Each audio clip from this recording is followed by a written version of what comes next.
Assalamualaikum warahmatullahi wabarakatuh. Alhamdulillahilladzi anzalal Qur'an hudal linnas wa bayyinatin minal huda wal furqan.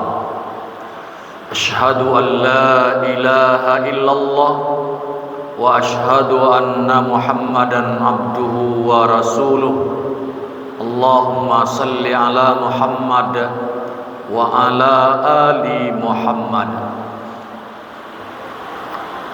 A'udzu billahi minasy syaithanir rajim. Bismillahirrahmanirrahim.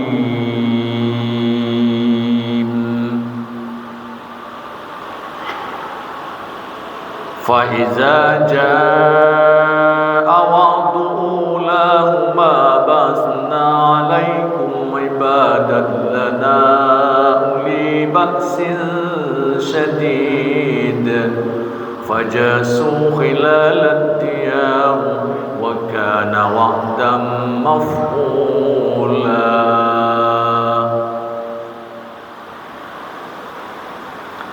Kaum muslimin jamaah asar rahimakumullah. Kajian singkat kita pada asar ini ialah karakter Bani Israel menurut Al-Quran. Yang pertama, pada surah Al-Isra ayat 4, Allah menyebutkan bahwa Israel itu akan melakukan kerusakan, kesombongan beberapa periode. Periode pertama dan periode kedua. Setiap periode itu Allah juga mendatangkan lawan untuk Israel itu. Periode kedua juga begitu. Dan periode ketiga pada ayat 8 surat Al-Isra disebutkan wa in uttum udna, jika kamu ulangi lagi, kata Allah, wa ja'alna jahannama lil kafirina hasira, akan kami jadikan jahanam untukmu sebagai penjara selama-lamanya, kata Allah. Jadi tahap pertama, fa iza jaa wa'du ulahuma ba'asna 'alaikum ibadal lana uli ba'sin syadid. Tatkala dia melakukan kerusakan yang pertama, Allah datangkan hamba-hamba yang perkasa, hamba-hamba yang kuat untuk berhadapan dengan mereka kaum Bani Israel. Tapi kemudian mereka juga diberi kesempatan untuk bangkit oleh Allah berkuasa. Summa radatna lakumul karrata alaihim wa amdatna alaikum bi amwali wa banin. Dengan diberikan dua kekuatan kepada mereka. Satu adalah kekuatan harta benda, yang kedua kecerdasan pada keturunan. Kan terkenal bangsa Yahudi, Israel itu otaknya cerdas, ekonominya maju. Tapi ayat berikutnya menjelaskan, fa iza jaa wa'dul akhirati liyasu'u wujuhakum. Apabila datang kali yang kedua, masih dia berlaku sombong, masih berlaku semena-mena, sewenang-wenang. Allah katakan, liyasu'u wujuhakum, kami akan datangkan musuhmu, perlawanan untukmu yang akan membuat wajahmu suram. Liyasu'u wujuhakum. Kalau liyasu'u wujuhakum itu wajahnya menjadi suram, pucat pasi, ketakutan, takut.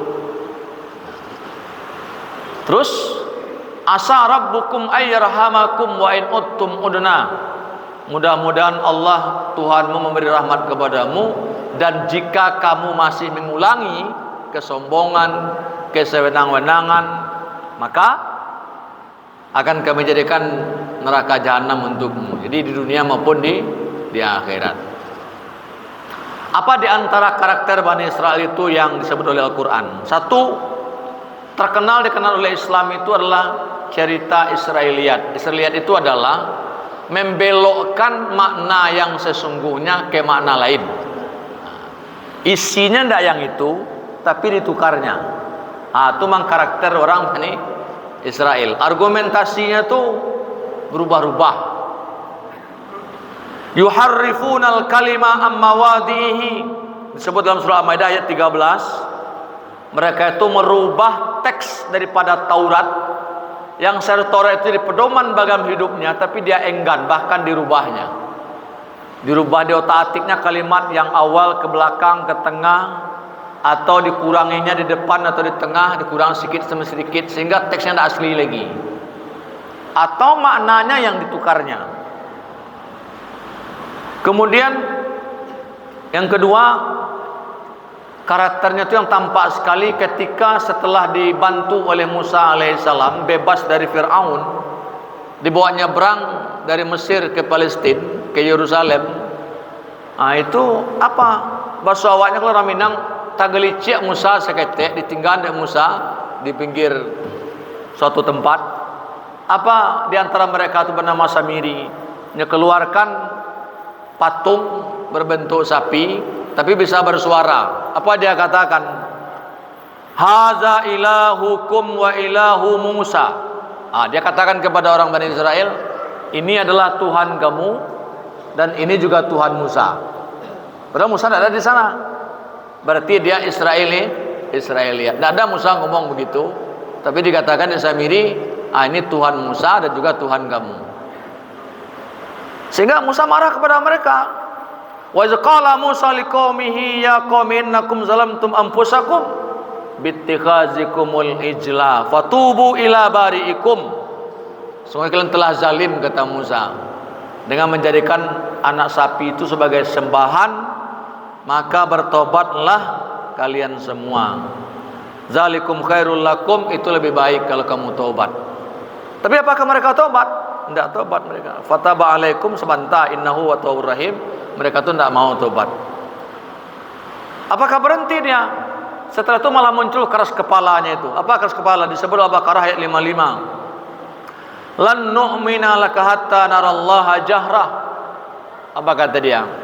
Wahai Musa, kami tidak akan beriman kepada engkau, kepada Tuhan engkau itu, sampai kami bisa melihat dengan jelas dengan mata kepala kami Allah itu seperti apa.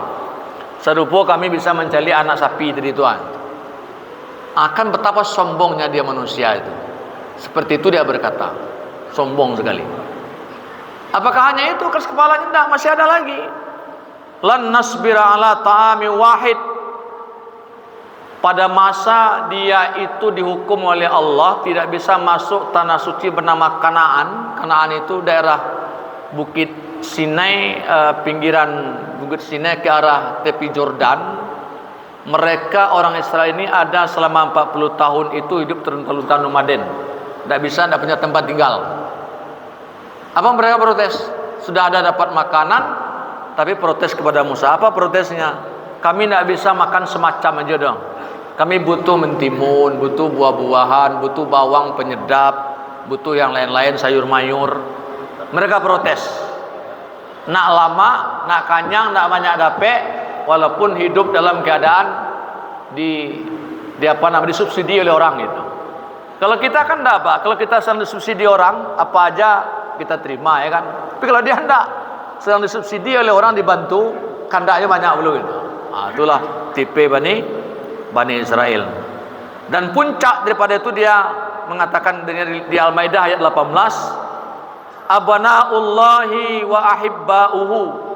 Kami ini, kata dia, adalah anak Allah dan kekasih Allah. Ini perkataan orang Bani Israel yang luar biasa karakternya. Apa yang harus kita ambil? Yang pertama, siapapun yang punya karakter seperti itu, Allah akan murka kepadanya. Kalau Allah murka, ceritakan menang itu tidak ada. Bagi Allah mudah mencarikan lawan untuk mengalahkan walaupun Israel mengaku kuat, tapi mudah bagi Allah untuk mencarikan lawan untuk dia yang lebih sepadan atau lebih tinggi. Karena ada terbukti liyasu'u wujuhakum. Sekarang itu kalau kita simak dari YouTube dan segala macam berita, ya kan memang sudah liyasu'u wujuhakum ni. Allah suram muka, itulah pucet. Kok tibo je cek le guanya, wala bantu aku ni. Lah pucet. Mudah-mudahan kaum muslimin, yang kedua yang kita ambil ialah kita menjaga generasi kita supaya tidak punya karakter seperti yang dimiliki oleh Israel itu. Dan ini merupakan peringatan kepada kita semua bahwa kita senantiasa bertindak hendaknya melawan segala bentuk karakter yang dimiliki dimanapun seperti adanya karakter Israel itu. Nah, mudah-mudahan kita semua umat Islam senantiasa mengukuhkan pendirian, menguatkan persatuan, membina generasi agar tidak muncul lagi di tengah-tengah kehidupan manusia di masa akan datang karakter-karakter seperti karakter Israel itu. Semoga bermanfaat. Mohon banyak maaf. Wabillahi taufiq wal hidayah. Wassalamualaikum warahmatullahi wabarakatuh.